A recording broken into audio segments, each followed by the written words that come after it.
A bit of an uncomfortable story about Dianne Feinstein just yesterday on New Yorker, but we do have to engage with it because as our average elected official, especially in the Senate, gets older and older, the sort of concerns that this expose are talking about are not going to be limited to just one or two representatives. So apparently, there have been some concerns raised by former Feinstein aides about her cognitive situation.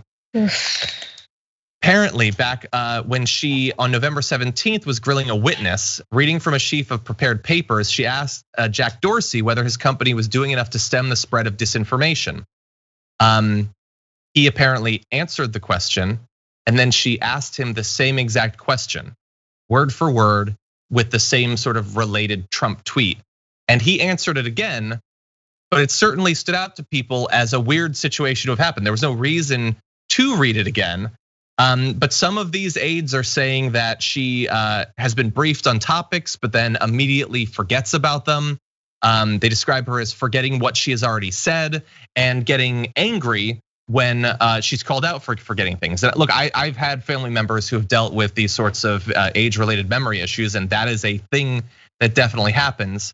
Now, they do say that sometimes she seems herself, and at other times she's unreachable. Quote, the staff is in such a bad position, one former Senate aide said. They have to defend her and make her seem normal. So we're gonna talk a little bit more about how this has affected some particular recent bits of politics, including the Amy Coney Barrett nomination. But Sabrina, how do you think that people are gonna respond to this information that a sort of senior senator that a lot of centrists respect is sort of having trouble just doing her duties? I don't think people are gonna look that much into it. I mean, especially, I know that there were even like questions in regards to like Joe Biden's cognitive ability, and that kind of got brushed over. And Dianne, she has been a trailblazer to a lot of people, especially centrists, over the years. And so I feel like people will try to change that conversation to, well, maybe you're just being ageist, or maybe you're just being sexist, as opposed to answering, maybe she should have some sort of cognitive ability test, have her draw a clock. Just to make sure that she is still sharp. I mean, she is 87. Most people would have retired well over 10 plus years ago. And we've seen what happens when politicians stay in power a little too long, and if they happen to either get sick in office or they die in office, it leaves us in a really vulnerable position. Yeah, I think so. Yeah, she ran for re-election just a couple of years ago. She's free to do that, I guess. She didn't have to do that. We have this idea that just like once you get in there, man, you just go the rest of your life. It doesn't have to be that way.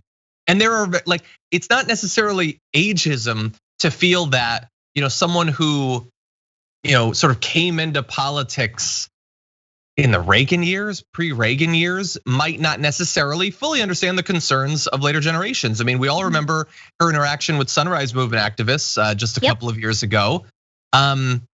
Is it possible that the cognitive stuff played into that? I don't know, but I didn't like it either way. And in any event, it is having recent effects. And this isn't according to me. I'm just, I'm an a-hole online. That's all I am. But these are people who actually work with her. So remember, she's the ranking Democrat on the Senate Judiciary Committee, which has been sort of important considering that Donald Trump has gotten 3 Supreme Court justices over the past few years. As the ranking Democrat, Feinstein ordinarily would be expected to run the party's strategy on issues of major national importance, including those nominations. Instead, the committee has been hamstrung and disorganized. One aide said other members were constantly trying to go around her because as chair, she didn't want to do anything, and she also didn't want them doing anything. One said she's an incredibly effective human being, but there's definitely been some deterioration in the last year. She's in a very different mode now. People point to the fact that we had to wait a long time into the Kavanaugh hearing process before finding out about the Christine Blasey Ford allegations, and apparently Feinstein had been sitting on them.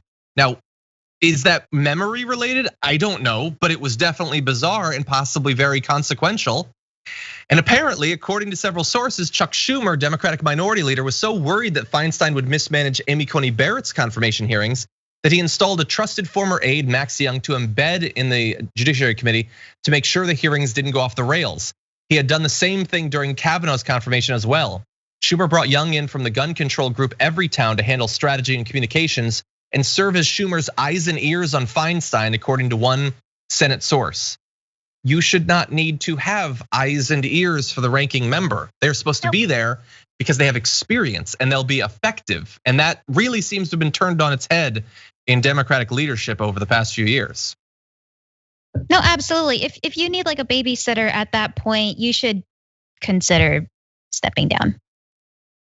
I think so. Schumer apparently also has had several serious and painful talks with Feinstein, according to a well-informed source. Overtures were also made to enlist the help of her husband. Feinstein, meanwhile, was apparently surprised and upset by Schumer's message. Compounding the problem, Feinstein seemed to forget about the conversation soon after they talked, so Schumer had to confront her again. One source said it was like Groundhog Day, but with the pain fresh each time. Anyone who's tried to take the car keys away from an elderly relative knows how hard it can be, this aide said. It wasn't just about a car, it was about the US Senate. So look, I get that this is gonna be uncomfortable for a lot of people, especially people who have a strong attachment to Dianne Feinstein. And I understand that any sort of conversation like this is going to feel to a lot of people like a form of ageism. But I would just say, this is not just some honorary position or something where it's nice for them to still be able to do this.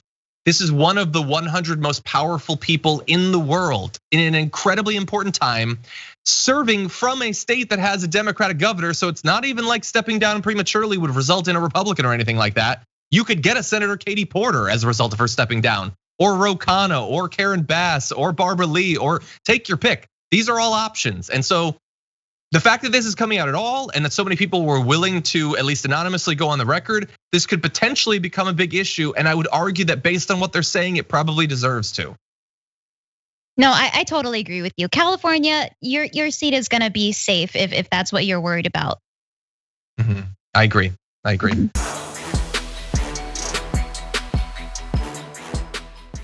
Check out the Damage Report podcast each day, wherever you get your podcasts, whether Pocket Casts or Stitcher or iTunes.